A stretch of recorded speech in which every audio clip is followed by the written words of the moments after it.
Howdy, folks. This is just a reminder that if you like this content, you can help me out by liking, commenting, and especially by subscribing. And be sure to hit the bell notification so you always get notified whenever I have a new video. Hope you enjoy this. Welcome back to Catholic Answers Live. I'm Cy Kelly, your host. Jimmy Akin here with us for another hour, senior apologist here at Catholic Answers. And it's an Ask Me Anything this hour, but it's the Feast of the Assumption of the Blessed Virgin Mary, a holy day, and we've already got all the questions in because we're doing a little pre-record for this day, and all the questions are in from the internet. It's an internet Ask Me Anything with Jimmy Akin. Jimmy Akin, of course, the proprietor of Jimmy Akin's Mysterious World, and everywhere I go, Jimmy, people tell me, like, talks, or, I think I told you about this on the cruise, too. Mm-hmm.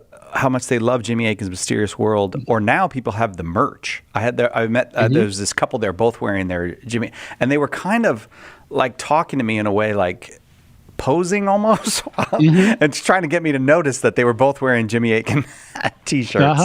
Yeah. Now there's two t-shirts we have right now for Jimmy Akin's Mysterious World. One of them is it's got an illustration of my face and then all these different mysteries that we've covered on the show surrounding it.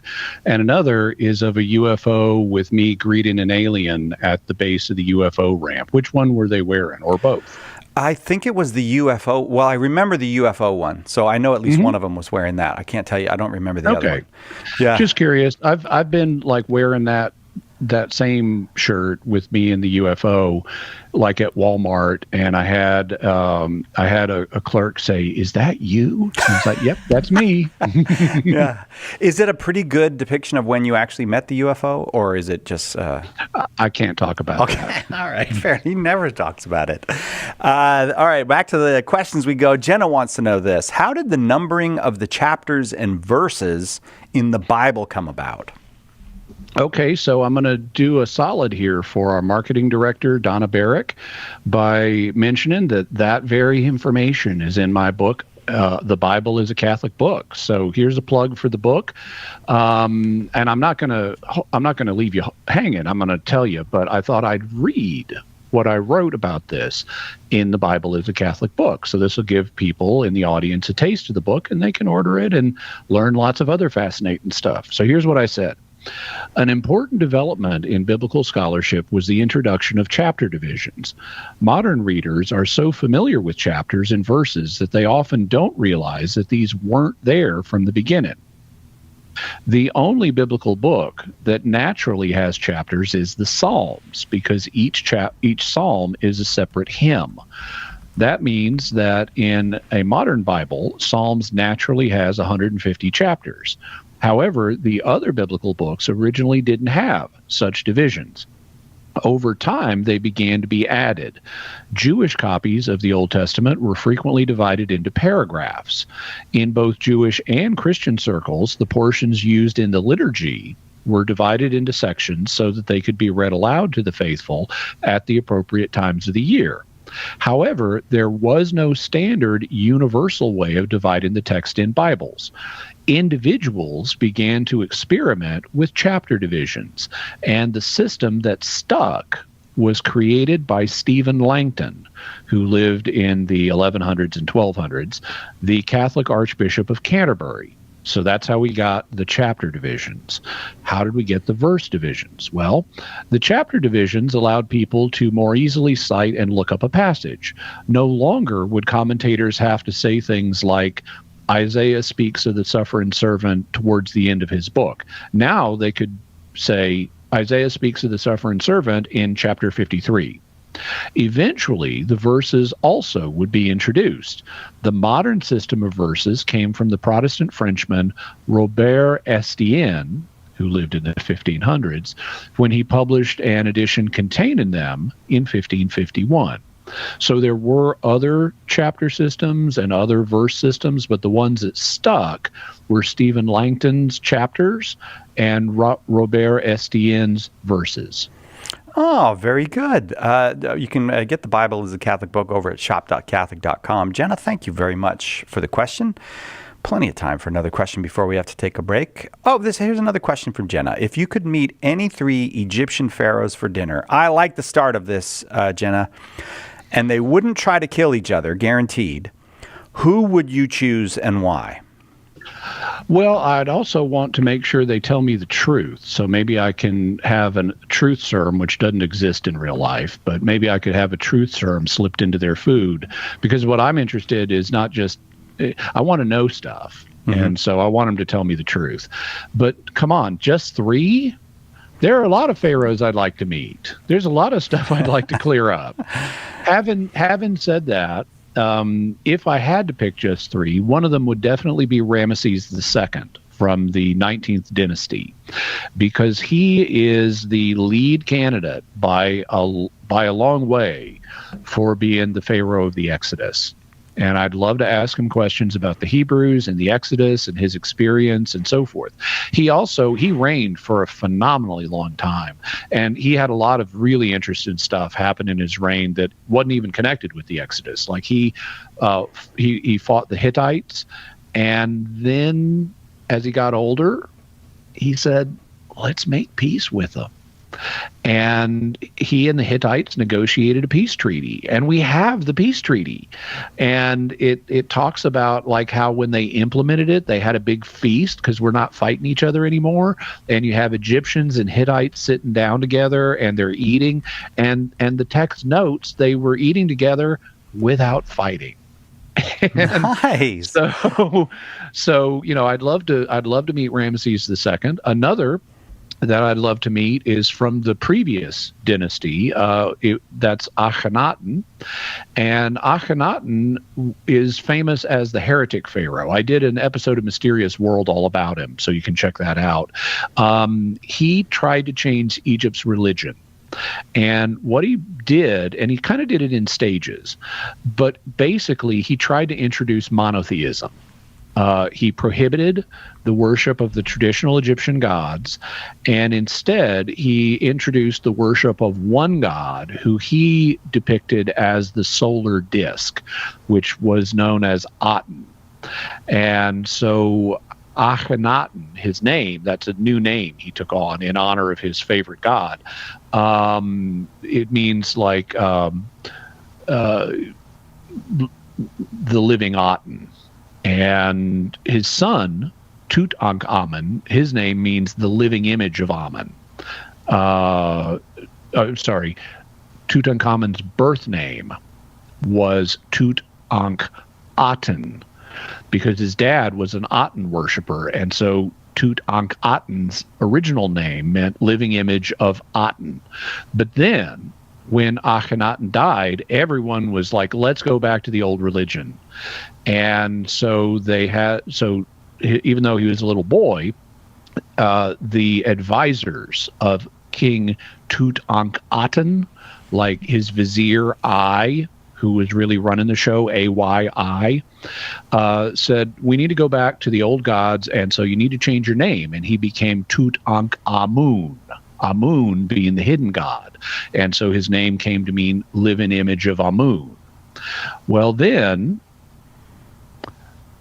in any event, I'd love to interview Akhenaten about his monotheism and the events of his reign. He was also this kind of hippie king who, like, he stopped fighting battles, and he's getting diplomatic communiques saying, please send the army.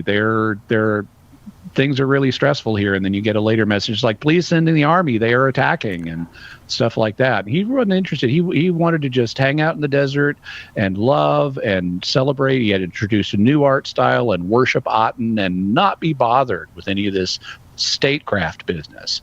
So people hated him. And when he died, things quickly reverted with his son Tutankhamun on the throne. But he was a little kid. And I was running the show. And so then Tutankhamun mysteriously dies, and there is some evidence he may have been murdered. And then his vizier, Ai, becomes the next pharaoh. What do you know? And I, at the time, was an old man, and so he didn't last very long. And then the next pharaoh is a military guy named Horemheb. And Horemheb had been one of Tutankhamun's advisors, and then he worked for I, and then he became pharaoh himself when I died. So the third of the three that I would like to introduce is the 18th century, 18th dynasty pharaoh Horemheb, because he'd have all the dirt about what happened with Tutankhamun and I and the princess who was married to Tutankhamun, who it looks like he killed another Hittite prince, and who was the son of a Hittite king named Shupayuliuma. And I've got a whole story about this again on Mysterious World. But if I could talk to Horemheb, he could settle all of this stuff and give us the straight dope about what really happened and who murdered who and stuff. And he was the last pharaoh of the 18th dynasty. So the three, if I have to pick only three, would be Ramesses II, Akhenaten, and Horemheb. If I get to pick a few more, Narmer, the first king of the first dynasty, who set the pattern for later pharaohs, would love to interview him. Khufu of the fourth dynasty, who built the largest of the pyramids. Also, Ramesses II's successor, Ramesses III, because there was some palace politics with Ramesses III, where, believe it or not, he like any pharaoh, he had a harem of wives, and there was a black magic harem conspiracy to assassinate Ramesses III. Wow. And I did an episode about it. It's the Black Magic Harem Conspiracy. It's episode 89. But they used black magic as part of their efforts to assassinate Ramesses III, and he did die, and we've got the court records. So but they don't tell us everything. So I'd love to interview Ramesses III. From the Ptolemaic dynasty in the 1st century BC and the first few centuries BC, I'd love to introduce Pharaoh Ptolemy II Philadelphus, who founded the library at Alexandria, and under his tenure, the Septuagint was reportedly translated. So I'd like to interview him both about the Library of Alexandria and about the creation of the Septuagint and what really happened. And then the last pharaoh of the Ptolemaic dynasty, Cleopatra. She would be great to interview too, and learn all about her dealings with Julius Caesar, who she had a baby with. So Caesar was her baby daddy. And then Mark Antony and Augustus, who I'm sure she was not fond of. So she would be a fascinating interview subject too. Thanks so much for that question. That question was also from Jenna. Jimmy, your interest in the Egyptians definitely comes out in your enthusiasm for that answer. Mm-hmm. We'll take a very quick break. We'll be right back with more Internet Ask Me Anything with Jimmy Akin on Catholic Answers Live. Miss a show? Make sure to catch up by downloading the podcast, available online at Catholic.com. Underwriting for Catholic Answers Live is provided by Real Estate for Life. Real Estate for Life connects homebuyers and sellers to real estate agents while supporting pro-life organizations. On the web at realestateforlife.org. Underwriting for Catholic Answers Live is provided by Magnificat. Published monthly, Magnificat features texts of daily Mass, prayers, articles, meditations, art commentaries, and more, in step with the liturgical rhythm of the Church, on the web at magnificat.com. EWTN Radio posts 11 podcasts every weekday and over 60 per week. They're the perfect companion for busy Catholics everywhere. With on-demand access to audio, you can pause and pick up right where you left off anytime, anywhere. And they're all free. Subscribe by going to EWTNradio.net, then click on podcasts. They're waiting for you. EWTN is the global Catholic network.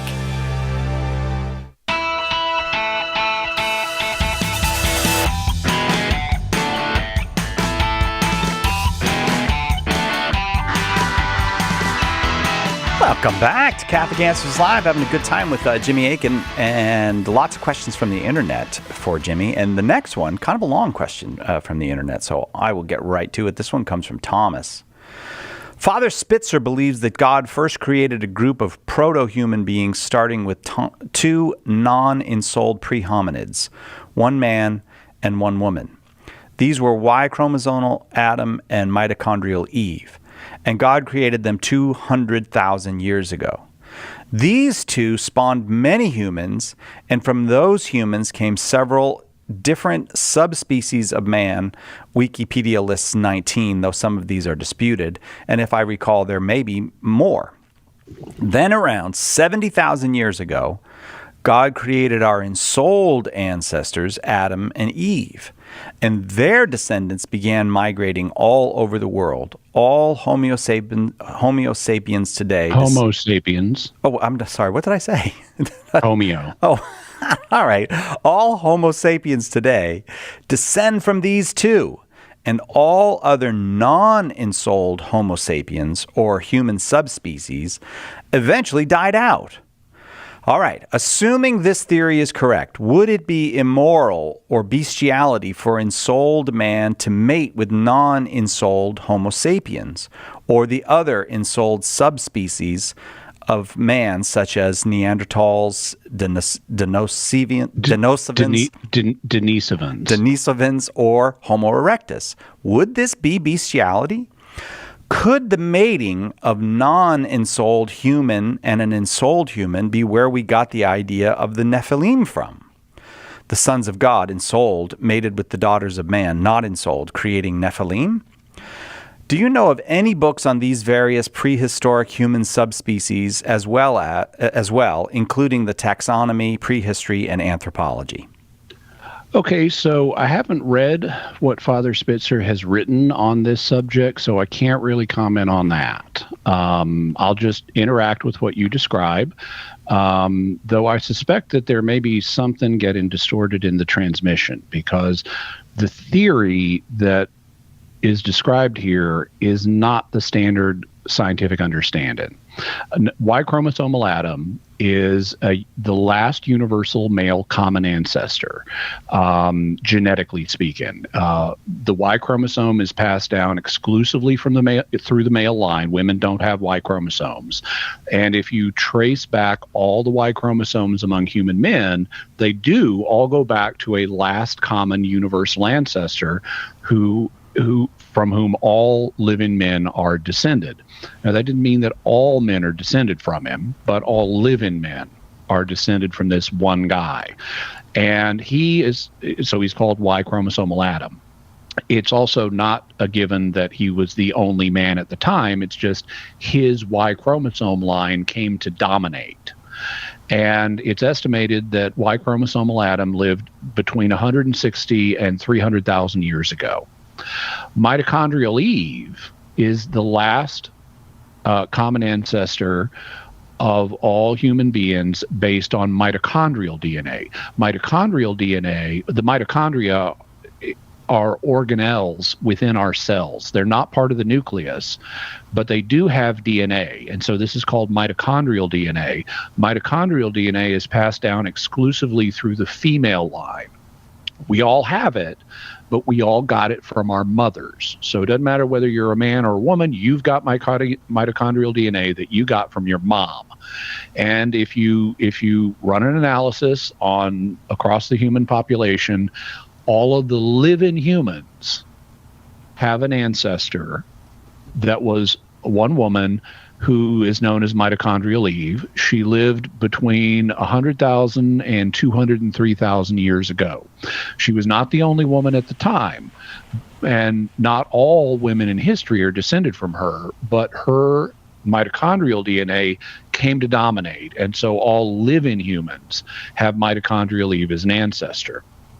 But it is not commonly believed in the scientific community that Mitochondrial Eve and Y-chromosomal Adam knew each other. They probably didn't live at the same time. They probably lived thousands of years apart, mate with Y-chromosomal Adam living even 100,000 years before Mitochondrial Eve. So the idea that they were a pair that preceded our biblical Adam and Eve is not the standard scientific understanding of this topic, and so I suspect that something may be missing in the transmission of this idea. Having said that, could there have been a pair of individuals 70,000 years ago that we are all descended from, even though they weren't the only individuals around? Well, the beginning of modern man is debated. It looks like Homo sapiens, within the last 100,000 years is when Homo sapiens arose, and you can reckon, and there is a jump in behavioral complexity with Homo sapiens. It's referred to sometimes as behavioral modernity, where we start seeing our ancestors, based on archaeology, we start seeing them do more complex modern behaviors, decorating things and stuff like that. And so 70,000 years for the start of behavioral modernity in our species is not unreasonable. But if there was such a pair that all modern humans are descended from, we don't see evidence of it in the genetic record.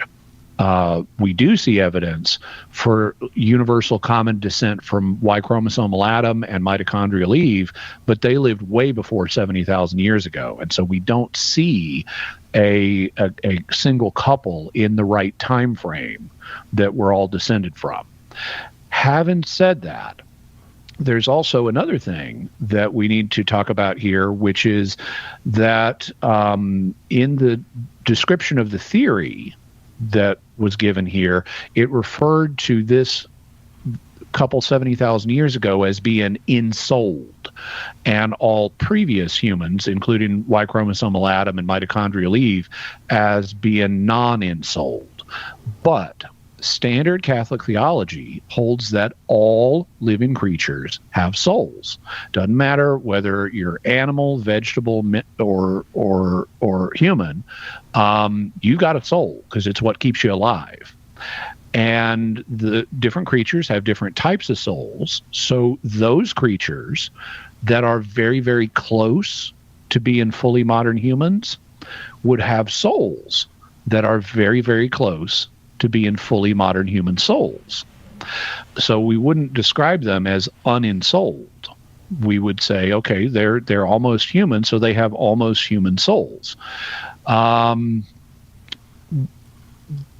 A difficulty we face here is that we don't know how to map the biblical conception of man onto the genetic record. A lot of people tend to assume that in order to qualify as a human in the biblical sense, you've got to be Homo sapien. But as opposed to Homo neanderthalensis or Homo denisovan or whatever, Homo floresiensis or whatever. But that's a problem, because Homo sapiens is a modern biological category, and Adam, or man, is a biblical category. And you can't just assume that they're the same thing. In order to answer the question of what counts as man in the biblical sense, you need to be able to know what the biblical author of Genesis would consider a man. And here we've got a problem, because the author of Genesis didn't know about all the kinds of humans there are. He lived in Israel or thereabouts, and so he knew about Europeans, and he knew about Africans, and he knew about Middle Easterners, but he didn't know about Australian Aborigines. He didn't know about Native Americans. But if you just say, well, whatever he knew about, that's biblical man, then you're going to have to say, okay, Aborigines and Native Americans are not biblical man, and that's ridiculous. If you took an Aborigine or a Native American and introduced them to the author of Genesis, he would say, of course these are men. They're kinds of men I didn't know about, but of course they're men. Well, if he could do that, then he could do the same thing if you introduced him to a Neanderthal or a Denisovan He could say, of course, these Neanderthals, they bury their dead. They have a system of worship. They've got language. Of course, they're men. And so you have to be sensitive to the fact that we don't know how to classify near Homo sapiens like Denisovans and Neanderthals. They may count as biblical men. Having said that, if they do count as biblical men, then it wouldn't be immoral for our ancestors to breed with them. It would not be bestiality. And there's a little more to say about this, but we're coming up on the break, so I'll say the rest on the other side of the break. Oh, all right. Oh, you got me. I was all drawn in. All right, we have to wait. That's what we call a tease. And hang on, we will find out as we continue. It was a long question, a lot of details, but about the origins of human beings. And we'll continue that with Jimmy Akin right after this on Catholic Answers Live.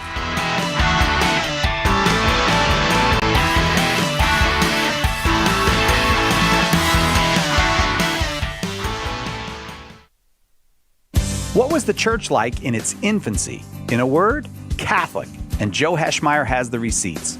In his best-selling book, The Early Church Was the Catholic Church, he gives you the details from the historical records of the first 2 centuries of Christianity. Right now, get a copy for just $10, plus free shipping if you live in the continental United States. Get more information and order The Early Church Was the Catholic Church at theearlychurchwascatholic.com. Why We're Catholic is the one book you can hand to anyone to invite them into or back to the Catholic faith. With more than 400,000 copies sold, Trent Horn's book has had a #1 ranking on Amazon.com for 5 years running. Now available in softcover, bulk cases, ebook, and on Audible. Find out what the excitement is all about. Order your copies of Why We're Catholic at shop.catholic.com or visit whywearecatholic.com. As we read the Gospels, every Christian faces the question again and again, what does Jesus mean?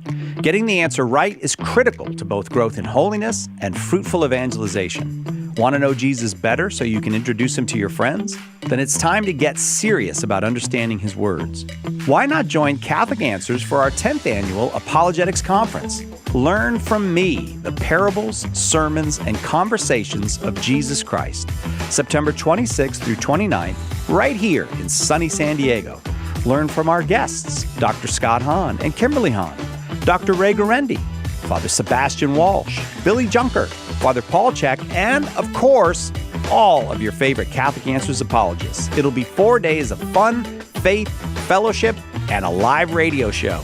Seats are still available, but going fast. Visit CatholicAnswersConference.com or call 1-888-291-8000 today.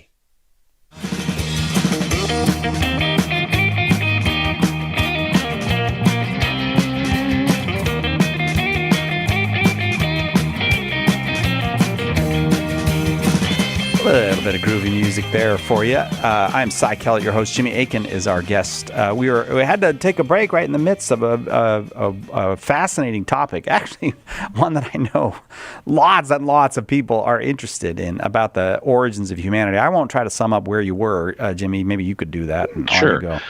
So I was, after discussing the current scientific consensus regarding, the foundational questions that were asked, I was now proceeding to the 3 main questions. And the first one was, would it be bestiality for a modern human to mate with, let's say, a Neanderthal or a Denisovan? Well, if Neanderthals and Denisovans count as biblical man, then it would not be bestiality. They would just be a different kind of human. Just like it's not bestiality for a person from Africa, let's say, to mate with a Native American. They're both biblical humans, and so it's not bestiality. It's just a mixed marriage.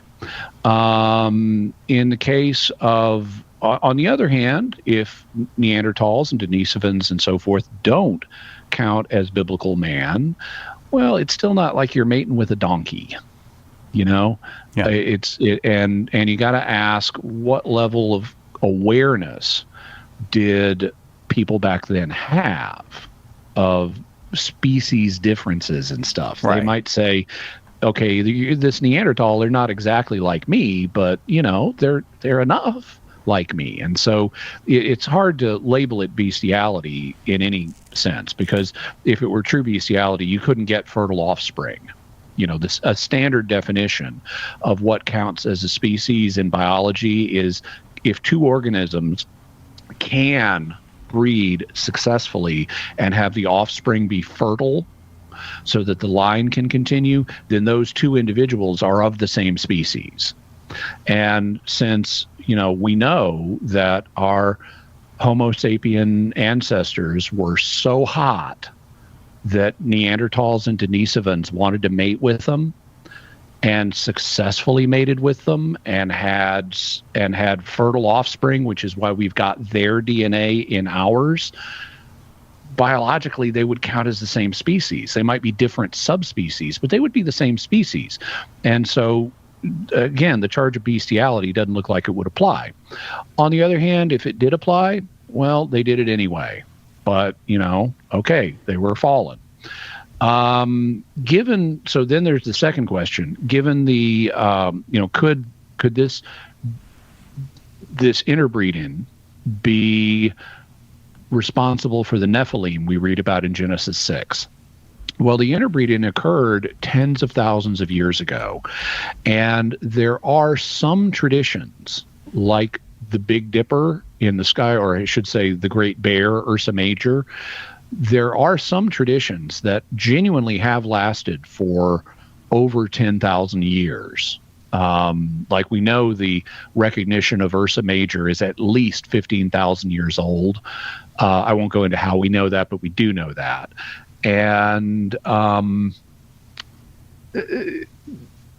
so you can have very long-lived traditions, but Ursa Major is in a different category because everybody was staring up at the sky every night. You saw Ursa Major every single night. And so and they didn't have TV back then. So they watched the night sky and they'd tell their kids, oh yeah, that's the Great Bear. And so you can see how this tradition was reinforced every day to let it be passed down over that kind of lengthy period. But you don't see near humans mating with humans, or near Homo sapiens mating with Homo sapiens every day. And so you wouldn't expect that kind of tradition to be passed down for tens of thousands of years. So it is very unlikely that the author of Genesis, who is writing about 1000 BC, would have been aware of any of this crossbreeding with near humans. So I think it's very unlikely that this is the explanation for the Nephilim in Genesis 6. I think, furthermore, the idea that the sons of God are ensouled, or at least have fully modern souls, while the daughters of men are not ensouled, or at least don't have fully modern souls, does not fit with the text.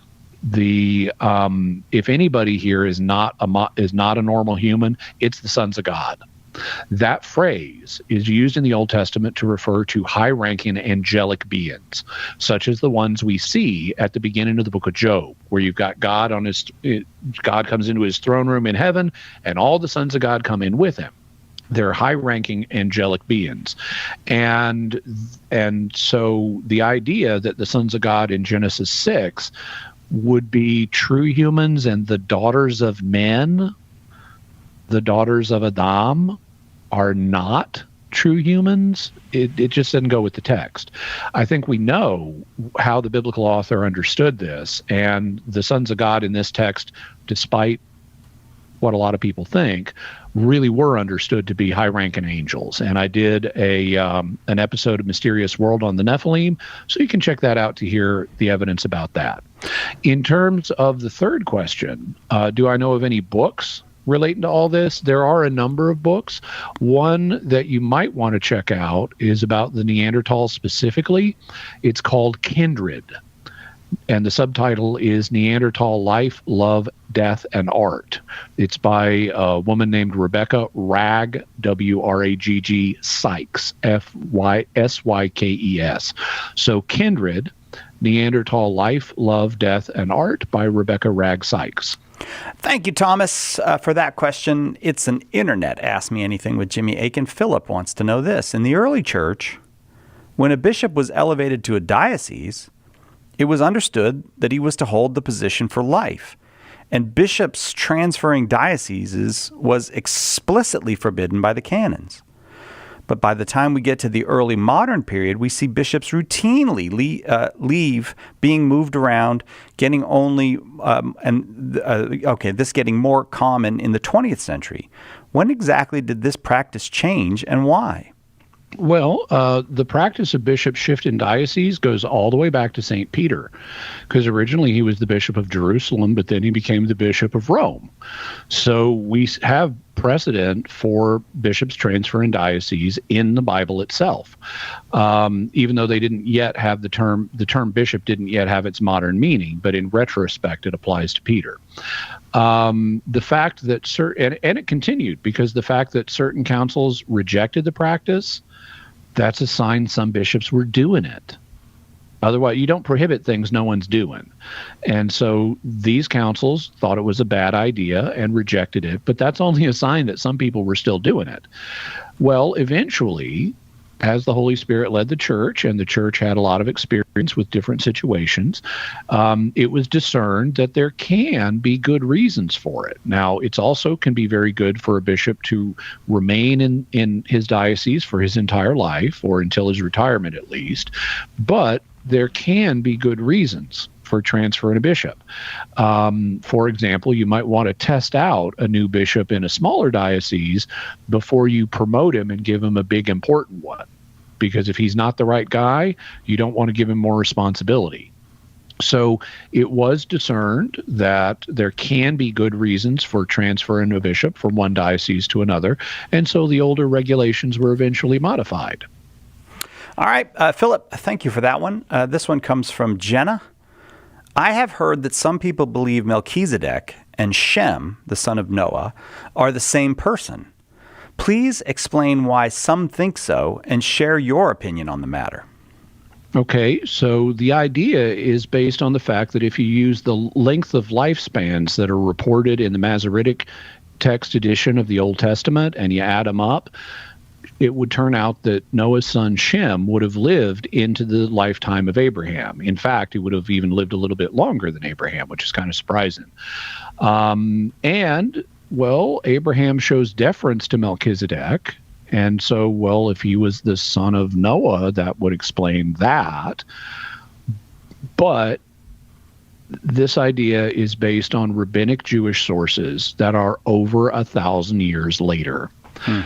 And that is a big mark against it. It is entirely speculative, and it is, now we're moving into the my opinion section. There's just no basis for it whatsoever in the Genesis text. In the Genesis text, if two people are the same guy, they should have the same name. Or there should be a statement saying they're the same guy despite the name change. And there's nothing like that. So when you have Shem introduced in Genesis 6-9, and then much later you have a guy with a completely different name, Melchizedek, introduced, you should assume they're two different guys. Otherwise, you could assume Shem is really anybody in the biblical text. You could assume Shem was Pharaoh when Abraham met Pharaoh. You could assume that, Shem was one of the other kings that Abraham met. Why zero in on this guy? The different name implies they're a different person unless you got a statement in the text linking them. So I consider this to be a Jewish legend that developed much, much later, and I think it's fundamentally baseless. Thank you, Jenna. I read that cursorily, and I thought it was going to be about Shemp. But do you know anything about Shemp? Oh, sure. Yeah. And Curly Joe. Yeah, and, there we go. The other Stooges. All right. We'll take a quick break. Thanks, Jenna. Right back with more Internet Ask Me Anything with Jimmy Akin on Catholic Answers Live. There's only one Catholic Answers Live. The Catechism defines evangelization as the proclamation of Christ and His gospel by word and the testimony of life. But what does that look like in real life? It looks like St. Paul street evangelists out in the public square, sharing the good news. We're a Catholic nonprofit that starts conversations by handing out free sacramentals. Then we employ our method of listen, befriend, proclaim, and invite. Catholic Answers is supported in part by St. Paul Street Evangelization. Visit streetevangelization.com to learn more. This is Conversations with Consequences, where we delve deeper into issues affecting our church, our country, and our core, the family. As Catholics, we need to be informed, aware, and able to talk through some of the tough topics that we're facing in our culture and in our world. Conversations with Consequences gives us the tools to do so. It's not enough to pray. We have to be a light for the world. Conversations with Consequences, Saturday at 5 p.m. Eastern on EWTN Radio.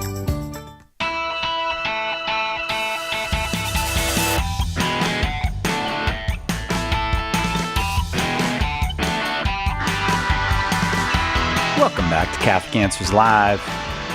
Jimmy Akin's our guest, and it's an Ask Me Anything of the internet variety. All the questions are in already from the internet. This one comes from Remy Quillmeister. If the church doesn't recognize a secular marriage as valid, why does one need an annulment if they're divorced and looking to remarry? Well, it's not that the church doesn't recognize secular marriages as valid. In fact, in most situations, it does. Only Catholics are bound, by canon law, only Catholics are bound to observe the Catholic form of marriage or get a dispensation. So if one or both parties are Catholic, then for them, a secular marriage is going to be blocked from coming into existence under ordinary circumstances. But that's not true if neither of the parties are Catholic. If neither of the parties are Catholic, they are not bound by canon law to have a marriage, to have a Catholic marriage. So they could have a Protestant marriage, they could have a Jewish marriage, they could have a Hindu marriage, they could go down to the courthouse and have a secular marriage. And canon law will not block that marriage from coming into existence. And since the fancy phrase in canon law is marriage enjoys the favor of the law, which means that it's presumed to be valid until the contrary is proven. So since nothing blocks non-Catholics from having a secular marriage, if they get married, then that marriage will enjoy the favor of the law, and it will be assumed that that marriage is valid and you're bound to that person until it's proved that the marriage was not valid. And that's why the church needs to look into such cases through the annulment process. If you had someone who was not a Catholic and they married someone who was not a Catholic in a secular service or a non-Catholic religious service, it's assumed that that you are married until the contrary is proven. So if you want to marry someone else, the church needs to look into it via the annulment process. Thank you very much for that question, Remy Quillmeister. This one comes cool from... name, by the way. I know. It's not Bodie McBoatface, but it's good. This one comes from Jerem Sill 3. If usury is a sin, how can we move to lessen or eliminate it from our United States society? Well, the problem is we don't currently have a rigorous definition of usury. It used to be assumed that any taking of interest was usury and thus sinful. And the reason people thought that was because at the time the economy was assumed to involve a static amount of wealth, so that wealth is neither created nor destroyed, it just gets moved around.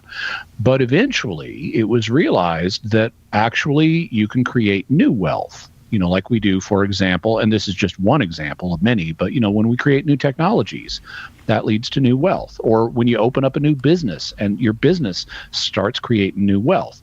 And so it was eventually realized that if you borrowed money, you could use that money while you had it to generate more wealth. Like you get a business loan, you start a business, you are productive, you do stuff in your business starts creating new wealth.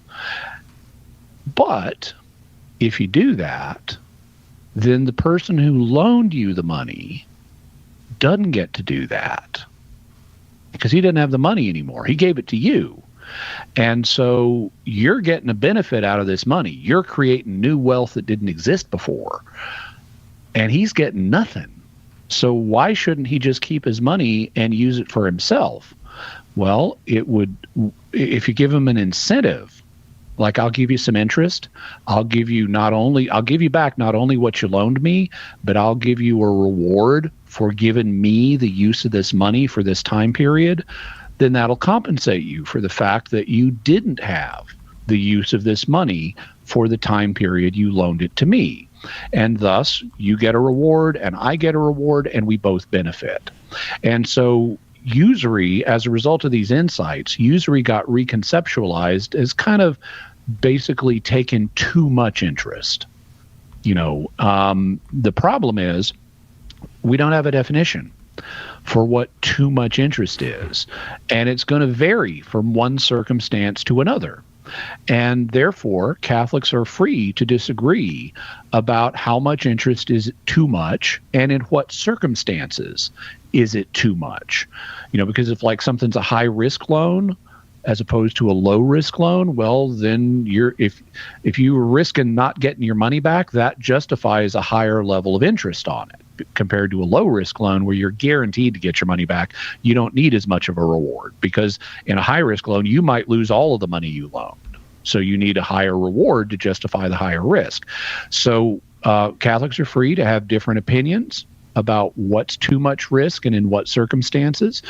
And they're free to advocate policies that seem wise to them based on their view of these subjects. But others who have different views are also free to advocate for other policies. Thank you, Jerem Sill 3. Let's go to Rebecca Lynn 2046. This is a very brief question. Your takeaways from the book of Job.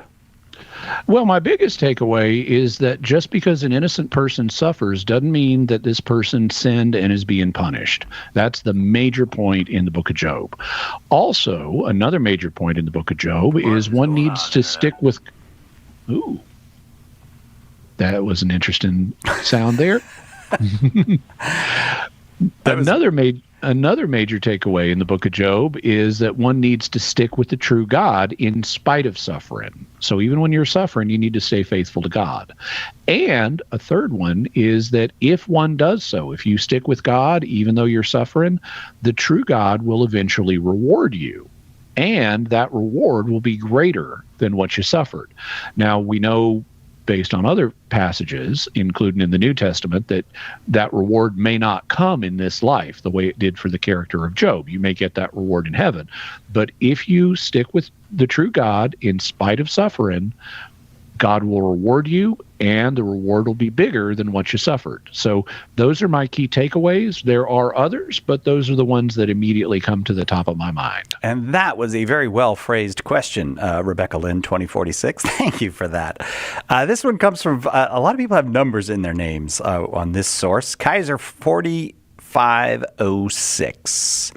Kaiser asks, I just saw a clip from 7 years ago when you compared Jesus' sacrifice to that of a soldier who jumps on a grenade to protect his fellow soldiers. Thus, a similar but heavily contrived scenario would be a man who threatens to kill your family unless you end your own life. If he is an immediate threat, could it be acceptable to comply with this demand?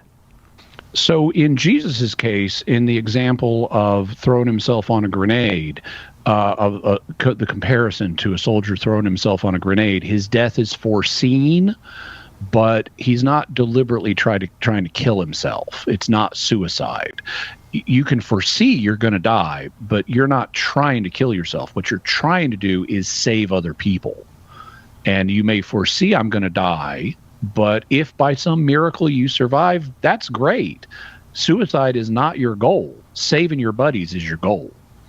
And so in the same way, by being willing to go to the cross, Jesus foresaw his death, but he wasn't trying to commit suicide. He was trying to save us and just foresaw his death as a consequence of that process. The same way a soldier who jumps on a grenade foresees his death as a consequence of the process, but it's not his end, nor is it a means.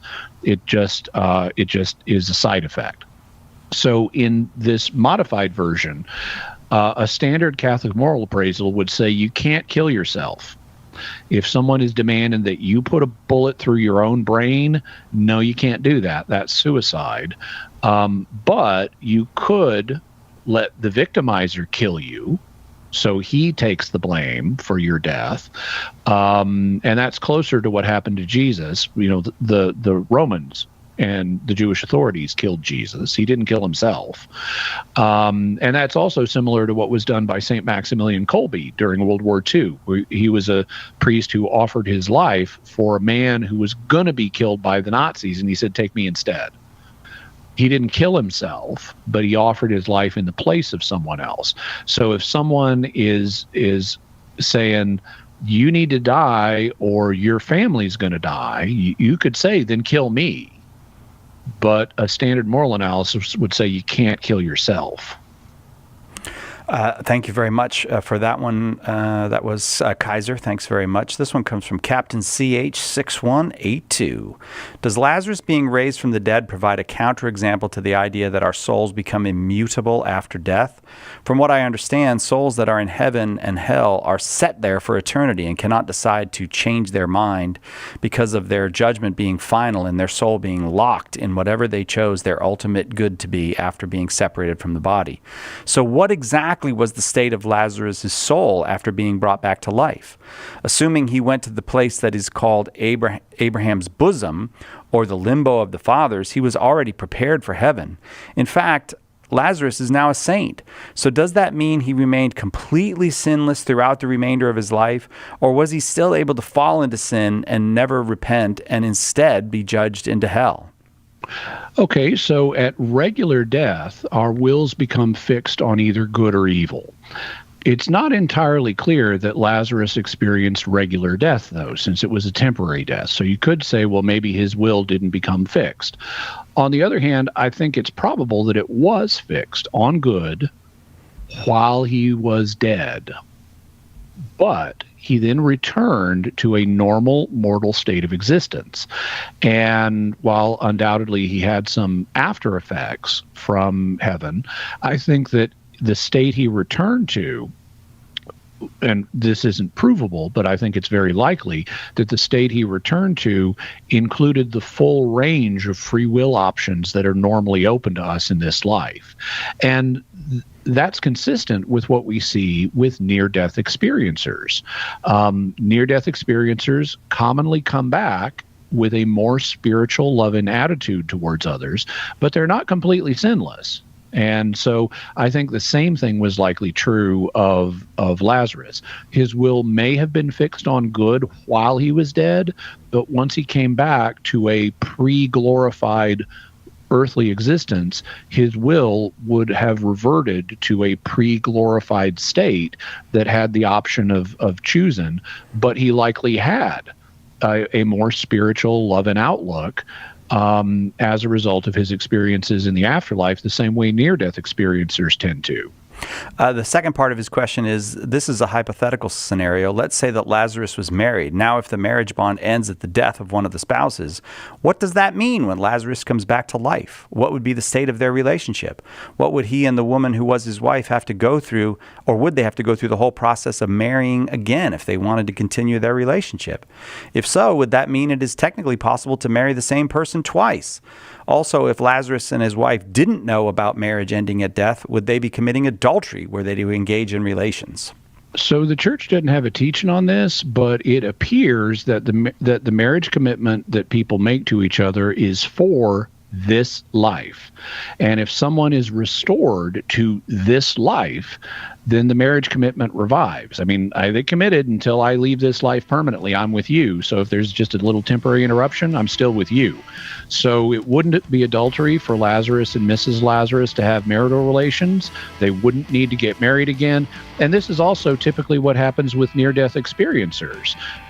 They come back and they regard them and their wife as still married. So it seems that the marriage bond's only permanently severed when you leave this life permanently, though you will come back to an upgraded resurrection one day. You made me read a lot there, Captain CH6182, but we got it all in. Thank you for the question. Thanks to everybody who sent their questions in. And thank you to you, Jimmy Akin. I appreciate those 2 hours. My pleasure. That'll do it for us. We'll see you next time, God willing, right here on Catholic Answers Live. And before we go, just one more reminder that if you like what you've watched, you can help me out by liking, commenting, and especially by subscribing. I'm trying to grow my channel, and I'd really appreciate your help. Thank you, and God bless you.